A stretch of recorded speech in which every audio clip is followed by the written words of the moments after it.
짐승의 표. 짐승의 표와 하나님의 인은 현저한 대조를 이룹니다. 짐승의 표와 반대되는 것은 하나님의 인입니다. 하나님의 인은 창조주의 달력에 의한 안식일 예배를 비롯하여 하나님의 모든 요구들에 기꺼이 순종할 때 받게 되며, 이렇게 순종한 사람들만 짐승의 표를 받는 것으로부터 그들을 보호하는 하나님의 인을 받게 될 것입니다. 하나님의 크신 사랑은 하나님의 백성들이 역사의 마지막 때에 기만당하지 않도록 준비케 하기 위해 짐승의 표에 대해 설명해 주셨습니다. 저가 모든 자 곧 작은 자나 큰 자나 부자나 빈궁한 자나 자유한 자나 종들로 그 오른손에나 이마에 표를 받게 하고, 누구든지 이 표를 가진 자 외에는 매매를 못하게 하니, 이 표는 곧 짐승의 이름이나 그 이름의 수라. 지혜가 여기 있으니 총명 있는 자는 그 짐승의 수를 세어보라. 그 수는 사람의 수니 666이니라. 짐승의 표에 대한 무서운 경고는 많은 사람들의 마음에 두려움을 주었고 심사숙고하게 만들었습니다.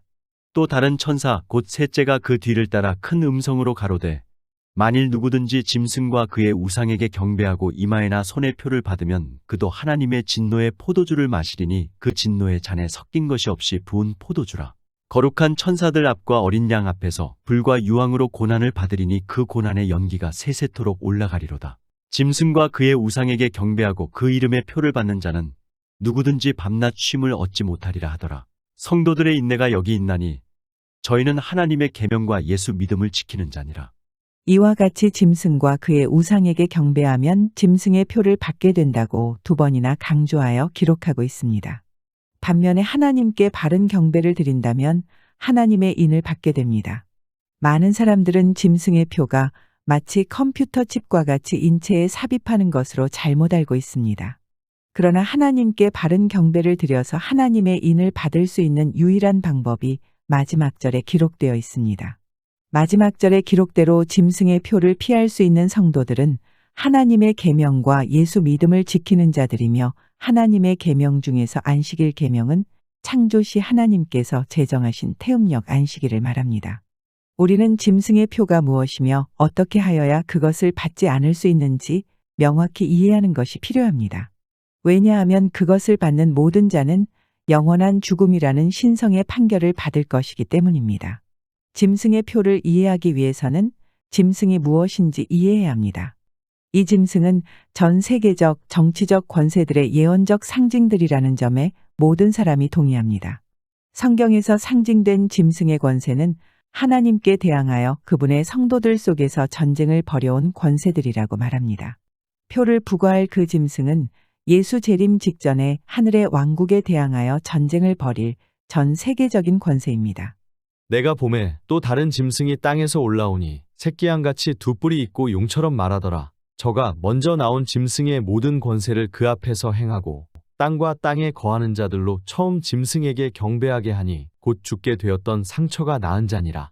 요한계시록 13장에 먼저 나온 짐승, 곧 첫째 짐승은 철권으로 기독교계를 1260년 동안이나 통치했고 하나님의 달력과 하나님의 계명을 병개한 카톨릭 교황권을 상징합니다.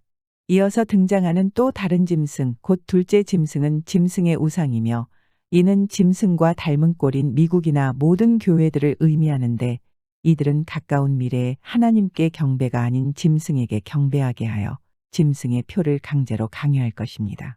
즉 하나님께서 제정하신 태음력 달력에 의한 안식일 예배 대신 짐승에 의해 병개된 현재 온 세상이 사용하고 있는 태양력 달력에 의한 토요일이나 일요일 예배를 강요할 것입니다. 그들이 스스로 인정하듯이 교황의 최상 권위의 표는 일요일 경배입니다. 일요일은 우리의 권위의 표다. 카톨릭 기록, 런던 온타리오, 1923년 9월 1일. 카톨릭 교회는 창조주께서 제정하신 태음력 달력을 태양력으로 병개하였으며, 천주교 교리문답 50쪽이 증거하듯 10계명의 태음력 안식일을 멸망에 가증한 로마의 태양 숭배일인 일요일로 옮겨 그 신성성을 파괴하였습니다. 창세 전부터 루시퍼의 오랜 염원은 창조주께 합당한 경배를 찬탈하는 것이었습니다. 성경은 그의 교만한 계획을 다음과 같이 기록하였습니다. 너 아침의 아들 계명성이여 어찌 그리 하늘에서 떨어졌으며 너 열국을 엎은 자여 어찌 그리 땅에 찍혔는고. 내가 내 마음에 이르기를 내가 하늘에 올라 하나님의 뭇별 위에 나의 보좌를 높이리라. 내가 북극 지폐의 산 위에 좌정하리라. 가장 높은 구름에 올라 지극히 높은 자와 비길이라 하도다. 짐승의 표는 예배에 관한 논쟁을 중심으로 돌아갑니다. 왜냐하면 창세 전에 처음부터 끝까지 하나님과 사탄 사이의 대쟁투 전체가 예배에 관한 것이기 때문입니다. 창조주만 받아야 할 경배를 도적질하려는 사탄은 이교의 시간 측정 방법을 토대로 세워진 카톨릭 교황권의 태양력을 사용함으로써 세상을 연합시켜 왔습니다. 그러나 올바른 달력 없이 올바른 예배일을 확립하는 것은 불가능합니다. 짐승의 표는 창조주의 시간 측정법인 태음력 달력에 의해 계산된 그분의 거룩한 안식일의 예배를 드리기보다 현대사회의 거짓 달력에 의한 거짓 예배일에 묶여 있을 때에 받게 됩니다. 사탄에 의해 확립된 날짜의 예배를 드리려는 그 어떤 노력도 사탄에게 영광을 돌릴 뿐이기 때문입니다. 반면에 하나님의 이는 그분의 태음력 달력에 의해 계산된 일곱째 날 안식일에 예배 드리는 것을 포함하여 그분의 요구들에 순종할 때 받게 됩니다. 창조시의 태음력 달력이 하나님의 율법의 필수적인 한 부분인 것은 그것 없이는 하나님의 거룩한 날들을 계산하는 것이 불가능해지기 때문입니다. 이 마지막 때에 하나님의 인을 받는 모든 자는 짐승의 표를 받는 자들 위해 이 말 파멸로부터 온전히 보존될 것입니다.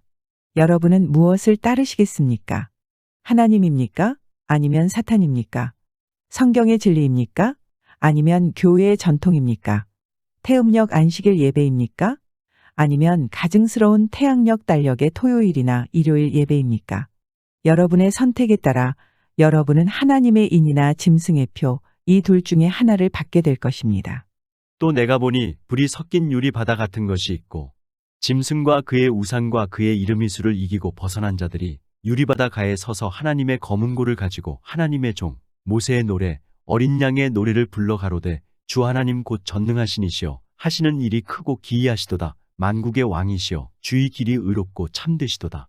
이와 같이 짐승의 표를 이기고 하나님의 인을 받은 승리한 자들을 기다리고 있는 영원한 생명과 기쁨들은 우리의 이해 범위를 넘어섭니다. 이제 결단을 하시고 짐승의 표를 거절하시길 바랍니다. 시청해 주셔서 감사드립니다.